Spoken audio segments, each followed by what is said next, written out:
Hello friends, नमस्कार। स्वागत है आपके यूट्यूब चैनल स्टडी ऑल में। फ्रेंड्स, आज हम लेकर आए हैं आपके लिए बाल विकास एवं शिक्षा शास्त्र के टॉप 30 क्वेश्चन एवं हिंदी साहित्य मनोविज्ञान के टॉप 30 क्वेश्चन। तो फ्रेंड्स, पूरा जो हमारा वीडियो है आज का आपके लिए 60 अंक का लेकर आए हैं। तो फ्रेंड्स, यह वीडियो आप लास्ट तक जरूर देखिए। अगर यह वीडियो आपको पसंद आए तो चैनल को सब्सक्राइब कीजिए, शेयर कीजिए एवं इसी प्रकार के अन्य वीडियो पाने के लिए बेल आइकन को प्रेस कीजिए।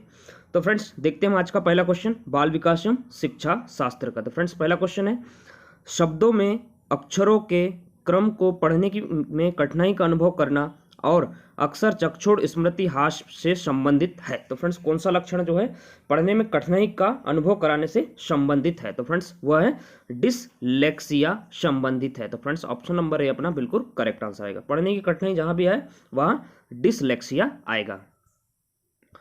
सेकंड क्वेश्चन देखते हैं, सभी के लिए विद्यालयों में सभी की शिक्षा निम्नलिखित में से किसके लिए प्रचार वाक्य हो सकता है? तो फ्रेंड्स, किसके लिए हो सकता है? अपन ऑप्शन पढ़ते हैं, सशक्तिशील शिक्षा, समावेशी शिक्षा, सहयोगात्मक शिक्षा, पृथक शिक्षा। तो फ्रेंड्स, सभी के लिए विद्यालय में सभी की शिक्षा, तो मतलब सभी को शिक्षा प्रदान करना किसके अंतर्गत आता है? तो वह समावेशी शिक्षा के अंतर्गत आता है। तो फ्रेंड्स, अपना करेक्ट आंसर आएगा option number B correct answer आएगा। तीसरा क्वेश्चन देखते हैं, प्रभावपूर्णता, व्याख्या, मौलिकता और लचीलापन खालिस्तान के साथ संबंधित तत्व है। तो फ्रेंड्स, ये जो प्रभावपूर्णता है, व्याख्या है, मौलिकता है, लचीलापन है, यह किस प्रकार के गुण हैं, किस प्रकार के संबंधित तत्व हैं? तो पहला है प्रतिभा के तत्व हैं, कि गुण के तत्व हैं, कि अपसारी चिंतन के हैं, कि त्वरण के हैं? तो फ्रेंड्स, ये जो है प्रभावपूर्णता, व्याख्या, मौलिकता और लचीलापन जो है यह प्रतिभा के साथ संबंधित तत्व है। तो फ्रेंड्स, यह प्रतिभा के संबंधित तत्व है। तो ऑप्शन नंबर ए अपना करेक्ट आंसर आएगा। चौथा क्वेश्चन देखते हैं, प्रतिभाशाली शिक्षार्थियों को खालिस्तान से जुड़े प्रश्नों पर अधिक बल देने के लिए कहा जा सकता है? तो फ्रेंड्स, प्रतिभाशाली जो बच्चे होते हैं उनको सृजन से जुड़े प्रश्नों पर अधिक समय देने के लिए कहा जा सकता है। तो ऑप्शन नंबर सी अपना बिल्कुल करेक्ट आंसर आएगा। पांचवा क्वेश्चन देखते हैं, अध्यापक के दृष्टिकोण से प्रतिभाशीलता किसका संयोजन है? तो फ्रेंड्स, अध्यापक जो होते हैं टीचर की दृष्टि से जो है वह प्रतिभाशीलता किसका संयोजन है? तो फ्रेंड्स, वह है उच्च योग्यता, उच्च सृजनात्मकता और उच्च वचनबद्धता का प्रतिभाशीलता का संयोजन है। तो ऑप्शन नंबर ए अपना बिल्कुल करेक्ट आंसर आएगा पांचवा का। छठवां क्वेश्चन देखते हैं, एनसीएफ 2005 के अनुसार गलतियां इस कारण महत्वपूर्ण होती है। तो फ्रेंड्स, एनसीएफ 2005 के अनुसार बोल रहा है कि गलतियां जो होती है वह क्यों महत्वपूर्ण होती है। गलतियां भी एक प्रकार की सीखने की एक तरकीब होती है। तो वह किस प्रकार महत्वपूर्ण होती है या किस कारण से महत्वपूर्ण होती है? तो वह है, यह बच्चे के विचार की अंतर्दृष्टि उपलब्ध कराती है तथा समाधानों को पहचानने में सहायता करती है। तो फ्रेंड्स, अगर बच्चा गलती करेगा तो अपन को समझ में आएगा कि उसमें कमी क्या चीज़ है, तो उसके समाधानों के लिए समाधान को पहचानने में सहायता करती है। तो इसलिए ऑप्शन नंबर सी अपना बिल्कुल करेक्ट आंसर आएगा।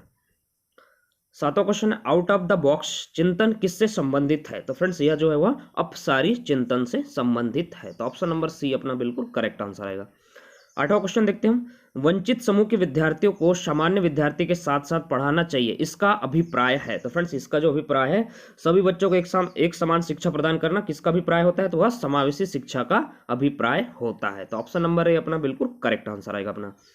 नौवां क्वेश्चन देखते हैं, विकृत लिखावट से संबंधित लिखने की योग्यता में कमी किसका एक लक्षण है? तो फ्रेंड्स, जब भी हमने पढ़ने की दिखा था, अभी यहाँ बोल रहा है लिखावट संबंधित समस्या जो होती है वह किसका लक्षण है? तो वह डिस्प्राफिया का लक्षण है। तो फ्रेंड्स, अपना ऑप्शन नंबर ए बिल्कुल करेक्ट आंसर आएगा।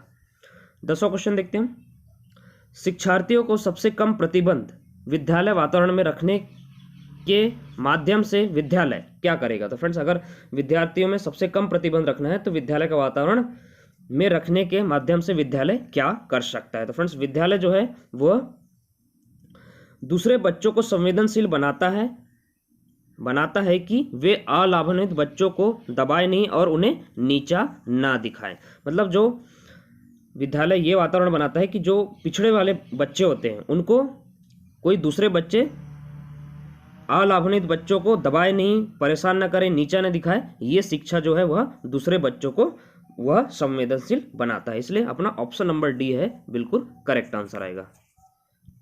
11वां क्वेश्चन देखते हैं हम, एकाग्रता समय के साथ मेल बिठाने के लिए दत्त कार्य को पूरा करने के लिए आवंटित समय को घटना और चरणबद्ध तरीके से इस एकाग्र समय को बढ़ाना निम्नलिखित में से किस प्रकार के विकार से निपटने में सर्वाधिक उपयोगी है। तो फ्रेंड्स, एकाग्रता समय के साथ मेल बैठाने एक दत्त कार्य है। इसको अगर अपन बढ़ाते हैं तो यह जो है किस प्रकार के विकार से निपटने के लिए सहायता करता है। तो फ्रेंड्स, यह जो होता है वह किस प्रकार के निपटने के लिए, एकाग्रता हास अतिक्रियाशील विकार को निपटने में सर्वाधिक उपयोगी होता है। तो ऑप्शन नंबर डी अपना बिल्कुल।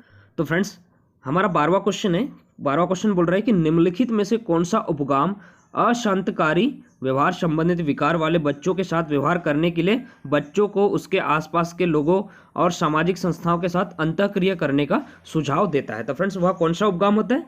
तो फ्रेंड्स, वह जो उपगाम होता है वह पर्यावरणीय उपगाम होता है। तो ऑप्शन नंबर बी अपना बिल्कुल करेक्ट आंसर आएगा।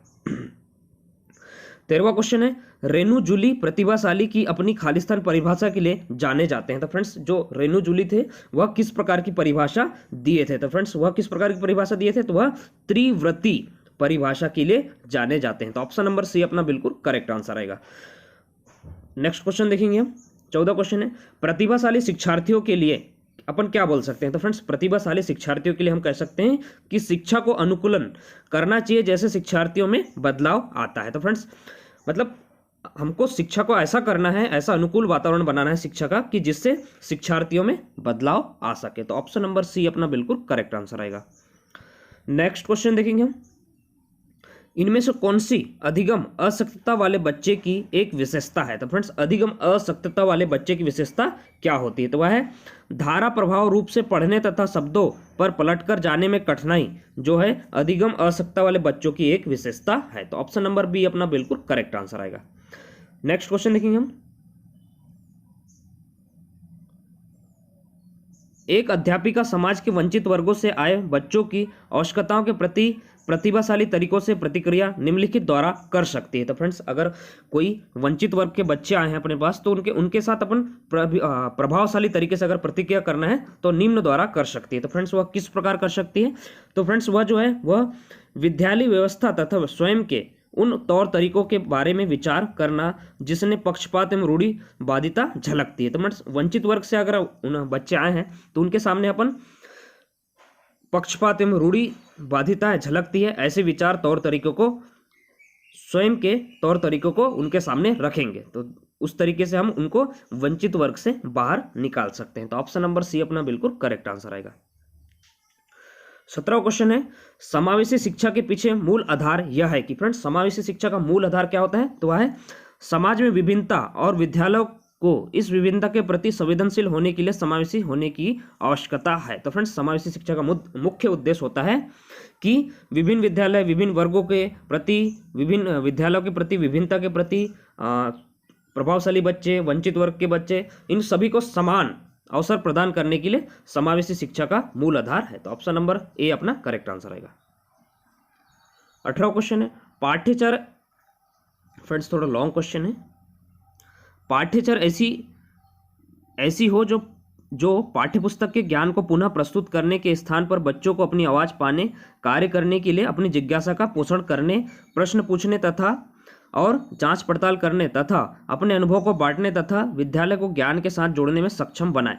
राष्ट्रीय पाठ्यचर्या की रूपरेखा 2005 पृष्ठ 13। इस पृष्ठभूमि में एक शिक्षक की प्राथमिक भूमिका क्या होनी चाहिए? तो फ्रेंड्स, एक शिक्षक की 2005 के अनुसार प्राथमिक भूमिका क्या होना चाहिए? अगर जांच पड़ताल करना है तो क्या होनी चाहिए? तो फ्रेंड्स, इसका जो करेक्ट आंसर आएगा वह है ऑप्शन नंबर डी, बच्चों को उनकी अपनी समझ और अपने ज्ञान को साझा करने का पर्याप्त अवसर देना चाहिए। तो फ्रेंड्स, अगर अपन उनको पर्याप्त अवसर देंगे, पर्याप्त ज्ञान समझने का देंगे, उनको उनकी बातों रखने का टाइम देंगे, तो फ्रेंड्स उनमें जो है वह उनकी जिज्ञासा का या उनको अनुभव बांटने का या विद्यालय के साथ जोड़ने का हम अवसर प्रदान कर सकते हैं। अगर उनको हम उनकी समझ और उनके ज्ञान को साझा करने में पर्याप्त अवसर प्रदान करेंगे तो वह इन चीज़ों में जो है अपन बोल सकते हैं कि उनमें पालन पोषण जैसे हो जाएगा। मतलब वो उनका जो है सामने आएगा, जो भी उनके में टैलेंट है वह सामने आएगा अगर उनको अवसर प्रदान करेंगे और उनमें रुचि भी बढ़ेगी। 19वां क्वेश्चन है, अधिगम अशक्तता वाले क्या करते हैं? तो फ्रेंड्स, अधिगम अशक्तता से क्या तात्पर्य है? तो फ्रेंड्स, वह है बच्चों को एक समान दिखाई देने वाले अक्षर और वर्णों में भ्रम होता है। उससे को ही हम अधिगम अशक्तता वाले बच्चे कहते हैं। तो ऑप्शन नंबर डी अपना बिल्कुल करेक्ट आंसर आएगा। 20वां क्वेश्चन है, एक समावेशी कक्षा में किसी शिक्षिका के सबसे महत्वपूर्ण भूमिका है। तो फ्रेंड्स एक समावेशी कक्षा में, समावेशी कक्षा मतलब समझ गए कि उसमें सभी वर्ग के बच्चे आते हैं, टैलेंट वाले भी, थोड़े कम वाले भी और कम वाले भी। तो उसमें एक शिक्षिका की सबसे महत्वपूर्ण भूमिका क्या होती है? तो वह होती है यह सुनिश्चित करना कि शिक्षिका कक्षा को मानक निर्देशक दे रही है। यह जो है यह सबसे महत्वपूर्ण भूमिका होती है। तो ऑप्शन नंबर डी अपना करेक्ट आंसर आएगा। 21 क्वेश्चन है, निम्नलिखित में से कौन सा भूलने का कारण नहीं है? तो फ्रेंड्स भूलने का कारण क्या नहीं है? शिक्षक की योग्यता। फ्रेंड्स मानसिक द्वंद्व भूल सकते हैं, पुनरावृत्ति का भाव भूल सकते हैं, सीखने की मात्रा को भूल सकते हैं, लेकिन शिक्षक की योग्यता को हम भूलने का कारण नहीं बोल सकते हैं। तो ऑप्शन नंबर डी अपना करेक्ट आंसर आएगा। 23वां क्वेश्चन है, निम्नलिखित में से कौन सा एक कथन समावेशन का सबसे अच्छा वर्णन करता है? तो फ्रेंड्स समावेशन का सबसे अच्छा वर्णन कौन सा कथन कह रहा है? तो वह है, यह एक दर्शन है कि सभी बच्चों को नियमित विद्यालय प्रणाली में समान शिक्षा प्राप्त करने का अधिकार है। तो यही जो है वह समावेशन का सबसे अच्छा वर्णन है कि इसमें सभी बच्चों को शिक्षा प्रदान करने का अधिकार है। तो ऑप्शन नंबर बी अपना करेक्ट आंसर आएगा। 23वां क्वेश्चन है, वंचित वर्ग की पृष्ठभूमि के बच्चे को शिक्षा प्रदान करने के लिए शिक्षक को चाहिए कि। तो फ्रेंड्स अगर वंचित वर्गों की बच्चों को अपन को शिक्षा प्रदान करना है तो शिक्षक को क्या करना चाहिए? तो फ्रेंड्स शिक्षक क्या कर सकता है? तो शिक्षक जो है उनके बारे में अधिक जानकारी जुटाने का प्रयास करे और उन्हें कक्षा में होने वाली चर्चा में शामिल करे। तो फ्रेंड्स इस प्रकार से जो है हम वंचित वर्ग के बच्चों को शिक्षा प्रदान कर सकते हैं। तो ऑप्शन नंबर ए अपना बिल्कुल करेक्ट आंसर आएगा। 24वां क्वेश्चन है, निम्नलिखित में से कौन सा व्यवहार बच्चे की अधिगम योग्यता की पहचान करता है? तो फ्रेंड्स व्यवहार में कौन सा व्यवहार जो है वह बच्चे की अधिगम योग्यता को पहचान करता है? तो कौन सा व्यवहार होता है? तो फ्रेंड्स वह जो व्यवहार होता है वह है बी को डी, वास को सा, 21 को 12 लिखना जो है अधिगम योग्यता को की पहचान करता है। यह जो व्यवहार है, अगर किसी बच्चे में बी को डी लिख रहा है, वास को सा लिख रहा है, 21 को 12 लिख रहा है, तो वह जो है एक प्रकार का यह जो व्यवहार होता है वह बच्चे की अधिगम योग्यता की पहचान करता है। मतलब वह बच्चा नियोग्य है, मतलब सक्षम नहीं है। तो ऑप्शन नंबर बी अपना करेक्ट आंसर आएगा। 25वां क्वेश्चन देखेंगे, एक बच्चा जो आंशिक रूप से देख सकता है। तो फ्रेंड्स एक बच्चा जो है वह आंशिक रूप से देख सकता है, तो वह क्या देख सकता है? तो फ्रेंड्स वह जो है वह विशेष प्रावधान करते हुए उसे नियमित विद्यालय में रखना चाहिए।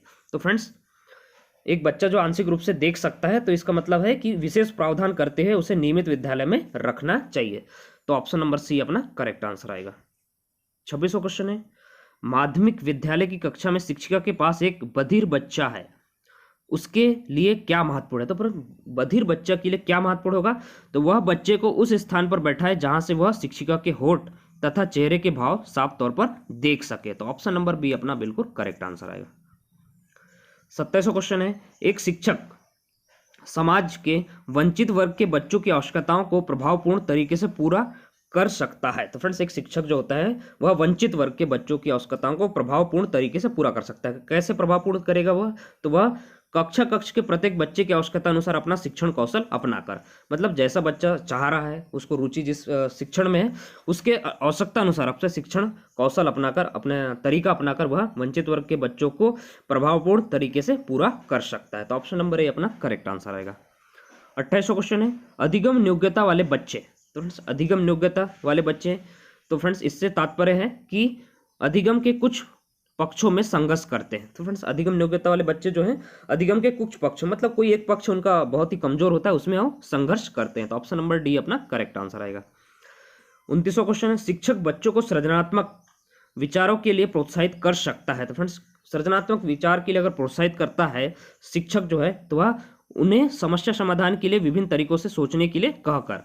तो फ्रेंड्स अगर कोई बच्चे के साथ समस्या है तो शिक्षक बता सकता है उनको कि आप इस समस्या का इस प्रकार हल निकाल सकते हैं। इसलिए जो है शिक्षकों को सृजनात्मक विचारों के लिए प्रोत्साहित कर सकता है, बच्चों को प्रोत्साहित करना चाहिए। तो ऑप्शन नंबर बी अपना करेक्ट आंसर आएगा। 30वां क्वेश्चन है, विशेष आवश्यकताओं वाले बच्चों से व्यवहार करने के लिए निम्नलिखित दार्शनिक दृष्टिकोण में से किसका अनुसरण किया जाना चाहिए? फ्रेंड्स विशेष आवश्यकता वाले, जिन्हें बहुत सारी आवश्यकता है, वो वांछित वर्ग से हैं, उनमें कमियां हैं, तो ऐसे बच्चों के साथ अगर अपन को दृष्टिकोण या व्यवहार करना है तो किस प्रकार का अनुसरण करना चाहिए? तो फ्रेंड्स उन्हें समावेशी शिक्षा का और नियमित विद्यालय में अध्ययन करने का अधिकार प्राप्त है। तो फ्रेंड्स कैसा किसका अनुसरण किया जाना चाहिए, तो फ्रेंड्स उन्हें किसका अनुसरण किया जाना चाहिए, तो वह उन्हें समावेशी शिक्षा का अनुसरण कराना चाहिए और नियमित विद्यालय में अध्ययन करने का अधिकार प्राप्त है ऐसा उनको बताना चाहिए। तो ऑप्शन नंबर ए अपना करेक्ट आंसर आएगा। तो फ्रेंड्स ये थे हमारे बाल विकास एवं शिक्षा शास्त्र के टॉप 30 क्वेश्चन। तो फ्रेंड्स नेक्स्ट टॉपिक है हमारा हिंदी साहित्य मनोविज्ञान। तो फ्रेंड्स इससे रिलेटेड हम देखेंगे टॉप 30 क्वेश्चन। तो फ्रेंड्स मोस्ट इंपॉर्टेंट आज हमने जो हिंदी साहित्य मनोविज्ञान में जो क्वेश्चन हमने समाहित किए हैं वो बहुत ही इंपॉर्टेंट क्वेश्चन है, इसलिए आप जरूर देखिए और ध्यान से देखिए।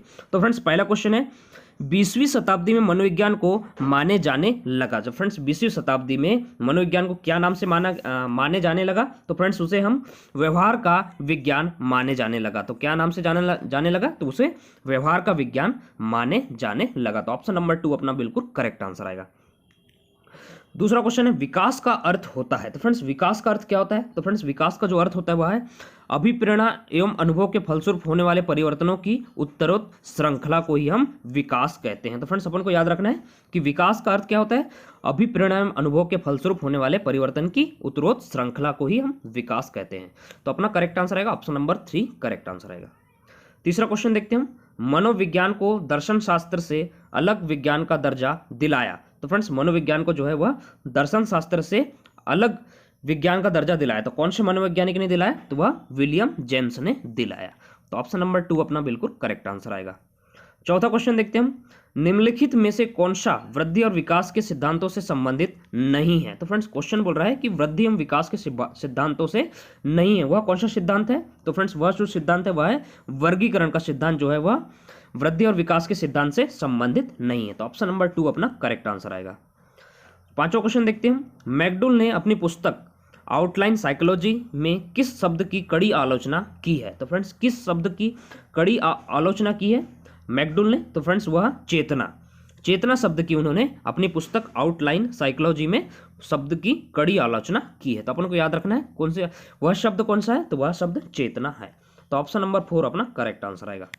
छठवां क्वेश्चन देखते हैं फ्रेंड्स, बाल मनोविज्ञान के अनुसार शिक्षा के क्षेत्र में मुख्य स्थान है। तो फ्रेंड्स अगर अपन बाल मनोविज्ञान पढ़ रहे हैं तो उसका क्षेत्र मुख्य क्षेत्र क्या होगा, वह बालक का स्थान जो है वह मुख्य है। तो ऑप्शन नंबर 1 अपना करेक्ट आंसर आएगा। सातवां क्वेश्चन देखते हैं हम, मनोविज्ञान का जन्म किसके समय दर्शन शास्त्र के अंग के रूप में हुआ। तो फ्रेंड्स किस मनोवैज्ञानिक के समय में हुआ, तो वह अरस्तु मनोवैज्ञानिक के समय में जो है दर्शन शास्त्र के अंग के रूप में हुआ। तो अपना करेक्ट आंसर आएगा ऑप्शन नंबर 2 अपना करेक्ट आंसर आएगा। आठवां क्वेश्चन देखते हैं, एक बच्चे की वृद्धि और विकास के अध्ययन की सर्वाधिक अच्छी विधि कौन सी है। तो फ्रेंड्स एक बच्चे की अगर हम वृद्धि और विकास चाहते हैं, अगर उसके बारे में अध्ययन चाहते हैं वृद्धि और विकास के बारे में, तो सर्वाधिक अच्छी विधि कौन सी होती है। तो फ्रेंड्स सर्वाधिक अच्छी विधि विकासी विधि होती है। तो ऑप्शन नंबर 3 अपना करेक्ट आंसर आएगा। 9वां क्वेश्चन देखते हैं, शिक्षा मनोविज्ञान के मुख्य तत्व हैं। तो फ्रेंड्स शिक्षा मनोविज्ञान के मुख्य तत्व, पहला तो शिक्षार्थी होता है, दूसरा सीखने की प्रक्रिया होता है, तीसरा अध्यापक होता है। तो अपना करेक्ट आंसर आएगा उपरोक्त सभी जो है शिक्षा मनोविज्ञान के मुख्य तत्व हैं। तो ऑप्शन नंबर 4 अपना करेक्ट आंसर आएगा। 10वां क्वेश्चन देखते हैं फ्रेंड्स हम, कि व्यक्तित्व विभिन्नता के मिलन के संबंध में एक अध्यापक की भूमिका होनी चाहिए। तो फ्रेंड्स व्यक्तित्व विभिन्नता के मिलन के संबंध में, क्वेश्चन को समझिए, व्यक्तित्व विभिन्नता के मिलन के संबंध में एक अध्यापक की भूमिका होनी चाहिए। तो फ्रेंड्स उसकी भूमिका जो है एक तथा दोनों होनी चाहिए। पहला तो है व्यक्तिगत दृष्टिकोण, अभिरुचि और योग्यता को जानने का प्रयास करना चाहिए। अगर व्यक्ति में विभिन्नता है तो व्यक्ति आधारित पाठ्यक्रमों को उनकी आवश्यकता के अनुसार जानने की कोशिश करना चाहिए। तो फ्रेंड्स इस प्रकार जो है हम मिलन के संबंध में एक अध्यापक की भूमिका 1 और 2 दोनों होनी चाहिए। तो ऑप्शन नंबर 3 अपना करेक्ट आंसर आएगा। 11वां क्वेश्चन देखते हैं, सर्वप्रथम मनोविज्ञान को किस विषय के अध्ययनकर्ता के रूप में स्वीकार किया गया। तो फ्रेंड्स सर्वप्रथम जो मनोविज्ञान को जो है वह किसके रूप में अपन स्वीकार किया गया, तो वह आत्मा के रूप में स्वीकार किया गया। तो ऑप्शन नंबर 2 अपना करेक्ट आंसर आएगा। 12वां क्वेश्चन देखते हैं हम, निम्न में से कौन सा मूल्यांकन के त्रिकोण का भाग नहीं है। तो फ्रेंड्स त्रिकोण का भाग कौन सा नहीं है, तो वह है शिक्षण अनुभव, जो है वह त्रिकोण का भाग नहीं है। तो कौन से हैं, शिक्षक उद्देश्य मूल्यांकन अधिगम अनुभव, यह जो है त्रिकोण का भाग है। शिक्षण अनुभव जो है वह त्रिकोण का भाग नहीं है। तो ऑप्शन नंबर 3 अपना करेक्ट आंसर आएगा। 13वां क्वेश्चन देखते हैं फ्रेंड्स, निम्न में से कौन सी समस्या शिक्षा मनोविज्ञान के क्षेत्र में आती है। तो फ्रेंड्स शिक्षा मनोविज्ञान के क्षेत्र में कौन सी समस्या आती है, तो वह शैक्षणिक पिछड़ापन जो है शिक्षा मनोविज्ञान के क्षेत्र में आती है। तो ऑप्शन नंबर 4 अपना बिल्कुल करेक्ट आंसर आएगा। 14 क्वेश्चन है, थार्नडाइक के व्यक्तित्व के वर्गीकरण का आधार है। तो फ्रेंड्स थार्नडाइक के अनुसार व्यक्तित्व के वर्गीकरण का आधार क्या होता है? तो फ्रेंड्स वह होता है चिंतन और कल्पना। चिंतन और कल्पना जो है थार्नडाइक के व्यक्तित्व के वर्गीकरण का आधार है। तो ऑप्शन नंबर 4 अपना करेक्ट आंसर आएगा। 15 क्वेश्चन है, शिक्षा के प्रति मनोविज्ञान का सबसे महत्वपूर्ण योगदान निम्न में से कौन सा है? तो फ्रेंड्स शिक्षा के प्रति जो है मनोविज्ञान का सबसे महत्वपूर्ण योगदान निम्न में से कौन सा कथन है? तो फ्रेंड्स वह कौन सा कथन है? तो वह है अध्यापक द्वारा उचित शिक्षण विधियों को अपनाने में सहायक होना। यह जो है वह शिक्षा के प्रति मनोविज्ञान का सबसे महत्वपूर्ण योगदान माना जा सकता है। तो ऑप्शन नंबर 4 अपना बिल्कुल करेक्ट आंसर आएगा। 16 क्वेश्चन देखते हैं फ्रेंड्स, निम्न में से कौन अधिगमकर्ता का अधिक स्वतंत्र देता है? तो फ्रेंड्स कौन जो है अधिगमकर्ता को सबसे अधिक स्वतंत्र देता है? तो वह कौन होता है? तो वह सृजनशीलतावाद जो होता है वह अधिगमकर्ता को सबसे अधिक स्वतंत्र देता है। तो ऑप्शन नंबर 4 अपना करेक्ट आंसर है। अपन को याद रखना है, ऑप्शन नंबर 4 अपना करेक्ट आंसर आएगा। 17 क्वेश्चन है, निम्न में से कौन से विचारक के अनुसार शिक्षा व्यक्ति की भीतरी शक्तियों को उभारने की प्रक्रिया है? तो फ्रेंड्स समझ गए आप क्वेश्चन को कि किस विचारक ने कहा कि जो शिक्षा होती है वह अंदर की शक्तियों को उभारने की प्रक्रिया है। तो फ्रेंड्स यह कथन किसने दिया था? तो फ्रेंड्स यह जो कथन है वह पेस्टोलॉजी ने दिया था। तो अपन को याद रखना कौन ने दिया था? तो वह पेस्टोलॉजी ने दिया था। ऑप्शन नंबर 2 अपना करेक्ट आंसर आएगा।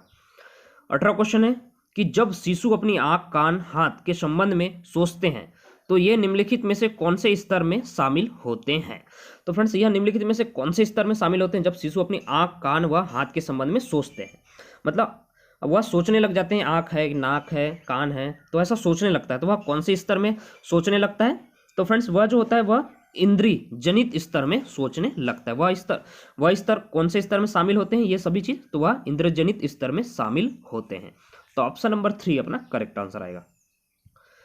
19वां क्वेश्चन देखते हैं हम, निम्न में से कौन सा कथन शिक्षा मनोविज्ञान के अर्थ को सबसे अधिक सही ढंग से प्रकट करता है? तो फ्रेंड्स कौन सा जो कथन है हमारा जो शिक्षा मनोविज्ञान के अर्थ को सबसे अच्छे ढंग से जो है वह प्रकट करता है? तो फ्रेंड्स वह कौन सा होता है? तो वह होता है यह शिक्षा को मनोविज्ञान आधार प्रदान करता है। तो फ्रेंड्स यह जो कथन है वह शिक्षा मनोविज्ञान के अर्थ को सबसे अधिक ढंग से सही ढंग से प्रकट करता है। यह शिक्षा को मनोविज्ञान आधार प्रदान करना जो है शिक्षा मनोविज्ञान के अर्थ को सबसे अधिक ढंग से प्रकट करता है। तो ऑप्शन नंबर 4 अपना करेक्ट आंसर आएगा।